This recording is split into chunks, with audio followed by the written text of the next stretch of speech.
Ooh, that's pretty. Look at that. Okay, I'm very pleasantly surprised. I was so nervous to try this. In today's video, I'm doing a swatching and first impressions of this Spectrum 11 dot card by Beam Paints. Welcome back to the studio, or if you're new here, welcome. My name is Lee Angold, and I'm a botanical and natural science illustrator.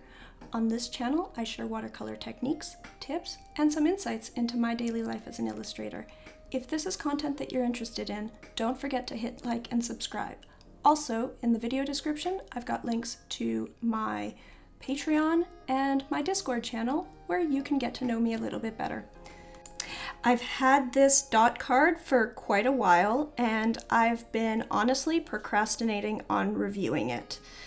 I have known about Beam Paints for quite a while, and honestly, I was a little bit scared to review them because I was super afraid that I would have to give a negative review, and I really wanted to like the company. Beam Paints is a Canadian small business. They're woman-owned, they're Indigenous Anishinaabe-owned. They make all sorts of really cool, unique watercolor products that are plastic-free. They're made with Manitoulin Island honey and maple syrup as humectants. They're really cool, but most of the products don't have any kind of pigment information right on the packaging.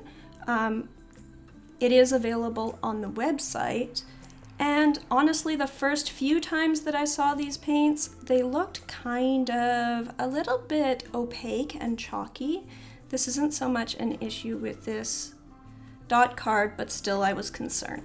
So the way I'm going to do this video is I'll swatch everything using my swatch cards that I've already got stamped. I'll leave down in the description below a link to where you can get all the products for that.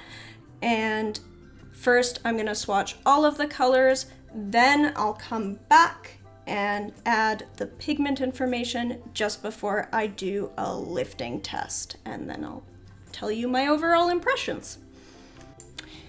The first color I'm swatching in English is Fall Poplar. According to the dot card in Anishinaabemowin, the name is Duagi Adzibuk. Without any pigment information off the top, this looks like a standard, like a Hansa yellow medium or thereabouts. Perfectly nice, good middle yellow. This first paint re-wets relatively easily, paints out nicely. It doesn't seem to have any kind of opacifiers in it or fillers. Nice, solid middle yellow.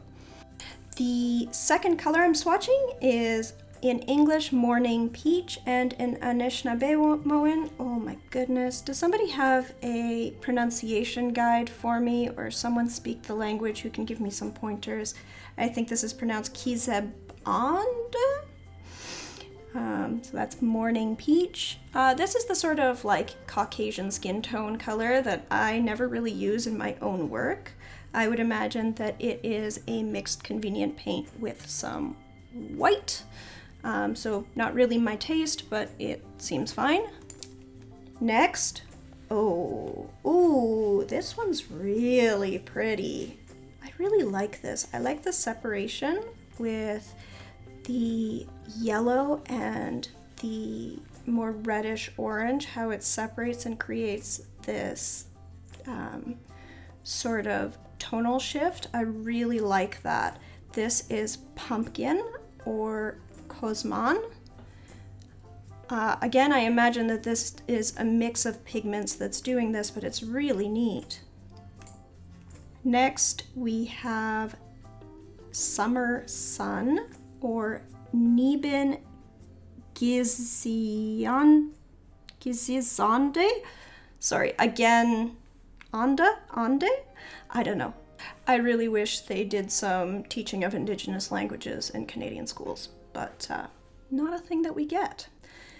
So this is Summer Sun. It is a clear mid-red, like think a little bit bluer than like a fire truck red. It's really nice. I quite enjoy this color.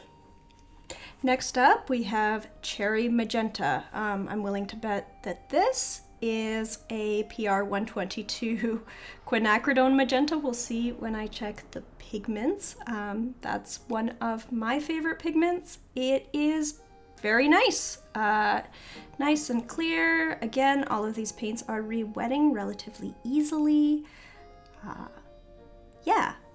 And again, in Anishinaabemowin, this is Wigwas Min Ande. There are some nice big dollops of paint on this card, so I would love to do a sample painting with these paints. Let me know down in the comments below what you think a good subject to paint with these paints would be. Okay, up next we have Spring Leaf Green, Zigwon Nibi Shande. And this is a nice sort of sap green. Again, there's a little bit of that separation like in the pumpkin. I really, really like that. I assume, again, this is two different pigments that are just separating a little bit in the mix, but it's a really attractive look.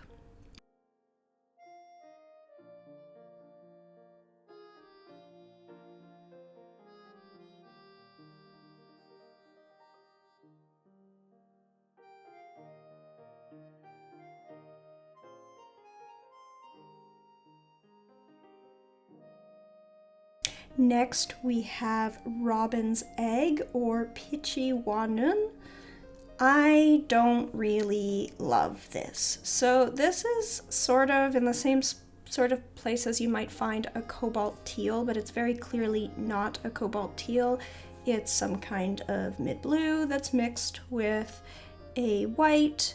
The white is making it a little bit harder to re-wet. It separates a little. It just feels kind of milky, not my favorite. Next we have Great Ocean or Gichigaming, and let's see, this is I'm assuming this is a ultramarine blue. It's a very nice ultramarine blue. Ultramarines can be a little bit hard to re-wet sometimes, definitely not a problem.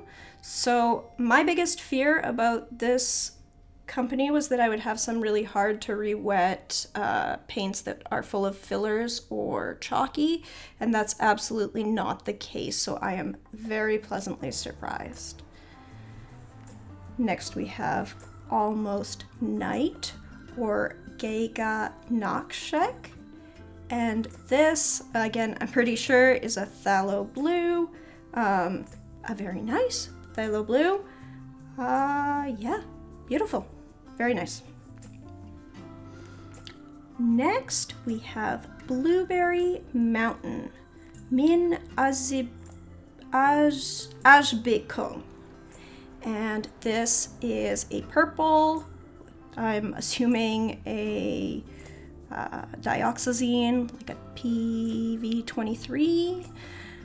And again, a very nice heavy tinting purple. Finally, here's the fun one, Gold or Jawa Junegan, Jawa. Again, Beam makes these cute little turtle-shaped palettes that have a shell of their gold paint that I've been looking at. To be honest, I don't use gold paint. I kind of wanted to start using gold paint just for these, painting out this gold. I'm still not convinced I'm going to be using gold paint, but that's gold. If you're a gold paint user, go down into the comments below and tell me what I should use gold paint for. It's one of those things that comes up sometimes. It's kind of neat, but I don't really have an application for it. Let me know down in the comments below. Okay, let's get some pigments in here. So I'm gonna do some lifting tests and also try to find these pigments. So the way I'm finding these pigments on the website, again, I've had this palette for a while, so they may have changed what's available a little bit. Hopefully I can match these up pretty well. Let's see. I'm going to their main page, and we've got Fall Poplar made with PY74. So yes, that's like an Azo or Hansa yellow. We've got Morning Peach, which is listed as PR74, PR170, and PW6, but I'm assuming they actually mean PY74. Cosmon, my lovely, lovely pumpkin, is made with PY74 and PR170. So again, that is the mix between that yellow from the Fall Poplar and a red. They don't have anything called Summer Sun. They have some other red things. I assume this is PR170. So looking through all of their pigments so far, what's becoming very clear is I am not the target market for these paints at all. These are some very run-of-the-mill, very common pigments. There's absolutely nothing wrong with them if this is your first paint set, but they're not contributing anything unique in terms of pigments for someone like me who already has an insane watercolor collection. So, you know, if you're me, I'm not the target market, but they are making really good paints. I just wanted to make that a little bit clear. Then they have Cherry Magenta, which, as I guessed, is PR122. Their Spring Leaf Green, I'm guessing, because they don't have an exact name match, is a PG7 and PY74. Their Robin's Egg is a PB15 with a PW6, so that is a mix of a phthalo and a white. Great Ocean, PB29, so yes, that is an ultramarine. Almost Night is PB15-1, so a phthalo. Blueberry Mountain is PV23, so sure enough, that is a dioxazine purple. And then here's the cool one. Gold is actually made with an unnamed bronze pigment. So I guess they've got bronze dust to make that gold paint, which is really cool. They've got other things that are labeled mica, but this one is apparently made with bronze. So that is probably the most unique thing in here. As far as lifting, these paints seem to be relatively lifting, even in some of the more staining colors, which is pretty neat. I wonder what is causing that, because some of these are a little bit more lifting than I might have expected. I wonder whether that is possibly a maple syrup thing.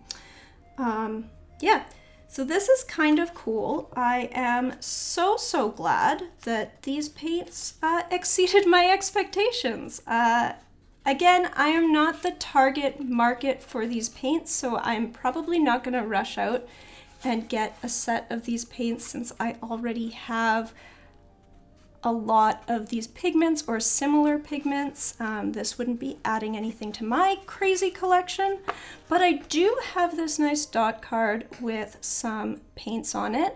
The dots are very generous, so I have lots of paint to do a sample painting with. So again, let me know down in the comments below what you think would be a great subject for me to paint with these paints. Otherwise, thank you so much for joining me. If you haven't already, don't forget to hit like, subscribe, ring the bell so that you'll be notified when my next video comes out, and I'll see you in the next one. Bye-bye!